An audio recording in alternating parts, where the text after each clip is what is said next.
അമ്പലപ്പുഴയിൽ വാഹനാപകടത്തിൽ പെട്ടിയോട്ടോ ഡ്രൈവർക്ക് പരിക്ക്. അമ്പലപ്പുഴ ദേശീയപാതയിൽ തോട്ടപ്പള്ളി സ്പിൽവേ പാലത്തിലാണ് അപകടം നടന്നത്. എറണാകുളം കാക്കനാട്ട് ചായിക്കോട് വീട്ടിൽ വിൻസെന്റ് തോമസിനാണ് പരിക്കേറ്റത്. ഇദ്ദേഹത്തെ നാട്ടുകാർ ആശുപത്രിയിൽ എത്തിച്ചു. ഇന്ന് പകൽ 3:15 അപകടം.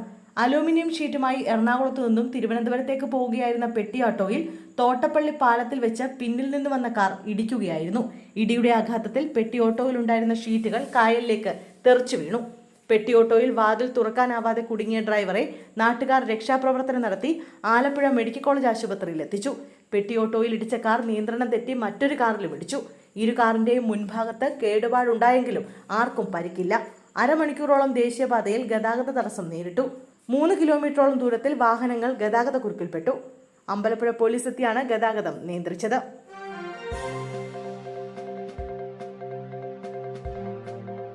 അടുത്ത 48 മണിക്കൂറിനുള്ളിൽ ഇറാൻ ഇസ്രായേലിനെ ആക്രമിക്കുമെന്ന് റിപ്പോർട്ട്.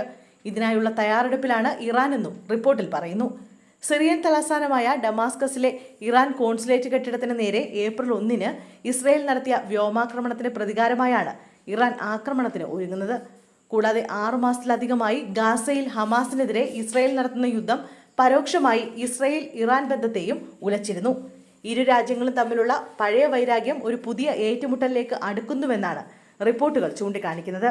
കോൺസുലേറ്റിന് നേരെയുണ്ടായ ആക്രമണത്തെ തുടർന്ന് ഇസ്രായേലിന്റെ ആക്രമണത്തിന് മറുപടി നൽകുമെന്ന് ഇറാൻ നേരത്തെ വ്യക്തമാക്കിയിരുന്നു.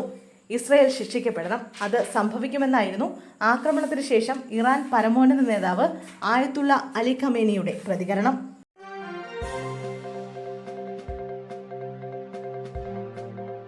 കുക്കർ കൊണ്ട് അമ്മയെ തലക്കടിച്ച് കൊല്ലാൻ ശ്രമം, മകൻ അറസ്റ്റിൽ. കോട്ടയം മണർക്കാട് പ്രഷർ കുക്കറിന്റെ അടപ്പ് കൊണ്ട് മാതാവിനെ തലക്കടിച്ച് കൊലപ്പെടുത്താൻ ശ്രമിച്ച കേസിൽ യുവാവിനെ പോലീസ് അറസ്റ്റ് ചെയ്തു. വിജയപുരം വടവാതൂർ പോളശ്ശേരി ഭാഗത്ത് കൊച്ചുപറമ്പിൽ വീട്ടിൽ ഹരികൃഷ്ണൻ എന്നയാളെയാണ് മണർക്കാട് പോലീസ് അറസ്റ്റ് ചെയ്തത്. ഇയാൾ തന്റെ അമ്മയെ കഴിഞ്ഞ ദിവസം കാലത്ത് വീടിനുള്ളിൽ വെച്ച് കൈകൊണ്ട് പലതവണ തലക്കിടിക്കുകയും മർദ്ദിക്കുകയും ചെയ്തു. തുടർന്ന് കുതറിയോടി രക്ഷപ്പെടാൻ ശ്രമിച്ച ഇവരെ വീട്ടിലിരുന്ന കുക്കറിന്റെ അടപ്പ് ഉപയോഗിച്ച് ഹരികൃഷ്ണൻ തലയിൽ പലതവണ അടിച്ച് കൊലപ്പെടുത്താൻ ശ്രമിക്കുകയായിരുന്നു. കുടുംബപരമായ പ്രശ്നങ്ങളുടെ പേരിലായിരുന്നു ആക്രമണമെന്നും പോലീസ് പറഞ്ഞു. പരാതിയെ തുടർന്ന് മണർക്കാട് പോലീസ് കേസ് രജിസ്റ്റർ ചെയ്യുകയും യുവാവിനെ അറസ്റ്റ് ചെയ്യുകയുമായിരുന്നു. Manarcad station SHO G Anoop, SI Suresh KR, CPOമാരായ ജയമോൻ, സുബിൻ ബി ഷാജി എന്നിവർ ചേർന്നാണ് ഇയാളെ അറസ്റ്റ് ചെയ്തത്. കോടതിയിൽ ഹാജരാക്കി ഇയാളെ റിമാൻഡ് ചെയ്തു.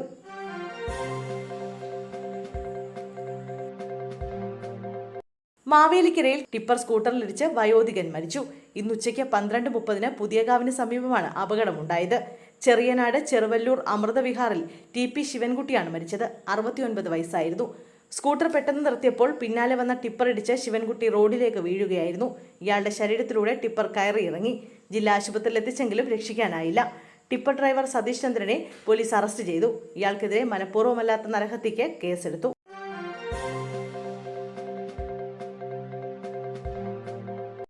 ആലപ്പുഴയിൽ പടയണിക്കിടെ തർക്കം, യുവാവിനെ കുത്തി പരിക്കേൽപ്പിച്ച 2 പേർ അറസ്റ്റിൽ.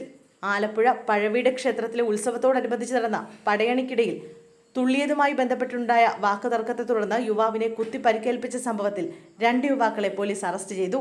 പഴവീട് ചക്കുപറമ്പിൽ അനന്തു, ആലപ്പുഴ മുല്ലാത്തുവളപ്പ് ഓമനഭവനിൽ രാഹുൽ ബാബു എന്നിവരെയാണ് സൗത്ത് CI KP ടോംസന്റെ നേതൃത്വത്തിലുള്ള പോലീസ് സംഘം അറസ്റ്റ് ചെയ്തത്. ബുധനാഴ്ചയായിരുന്നു സംഭവം നടന്നത്. അറസ്റ്റിലായ അനന്തു മയക്കുമരുന്ന് ഉൾപ്പെടെ നിരവധി കേസുകളിൽ പ്രതിയാണ്. സംഭവത്തിന് ശേഷം ഒളിവിൽ പോയ പ്രതികളെ പഴവീട് ഭാഗത്തു നിന്നും സാഹസികമായി പോലീസ് പിടികൂടുകയായിരുന്നു. CI KP ടോംസിന്റെ നേതൃത്വത്തിലുള്ള പോലീസ് സംഘമാണ് ഇവരെ പിടികൂടിയത്.